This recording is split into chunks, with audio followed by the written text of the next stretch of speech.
From the Battery to the Bronx, there is one common denominator that voters use to judge their mayors. Can they plow the snow?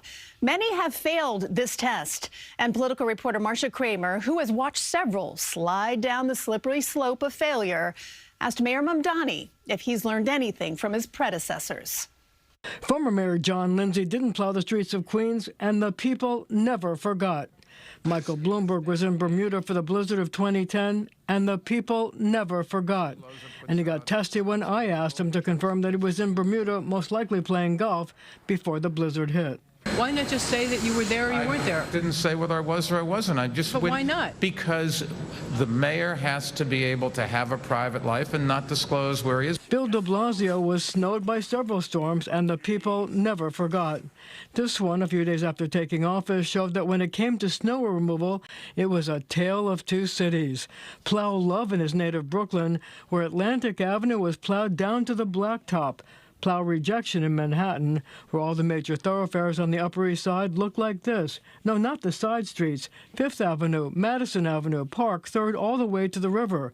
Pedestrians slipping, a school bus that couldn't make the turn on 3rd Avenue, tough sledding if you had to push a baby carriage. Can you explain why here in Brooklyn you have Atlantic Avenue, which is completely clean, you can see the blacktop, and in the midtown of Manhattan, the snow is all over the streets? Marcia, respectfully, it's a citywide effort, and a lot of equipment is being deployed. And if you go in any given situation, you're going to see in some places, because of accumulation, it's going to work better, it's going to work a little worse. So now to the new guy. Historically, mayors have been judged by how they handle snow.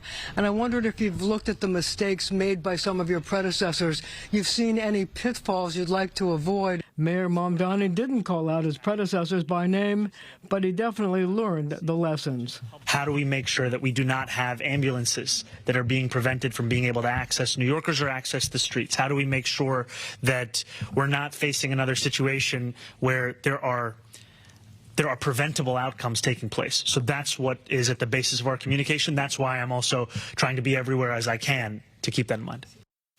So he does have the advantage that he can look at some past mistakes. However, the big question is, can he really avoid these pitfalls? Well, Christine, he's going to really try, but I'm reminded of an old Yiddish saying, which is that man plans and God laughs. In this case, it's man plans and Mother Nature laughs. So we're going to wait and see. All right, Marcia. This is funny, though, because I remember covering the inauguration, and you were saying the first snowstorm is going to be the test. And I was right. And here we are. All right, are. Marcia Kramer, thank you. Do stay with us throughout the weekend. We'll be tracking that storm every step of the way. Our First Alert weather team will bring you updates on air, online, and streaming on CBS News New York.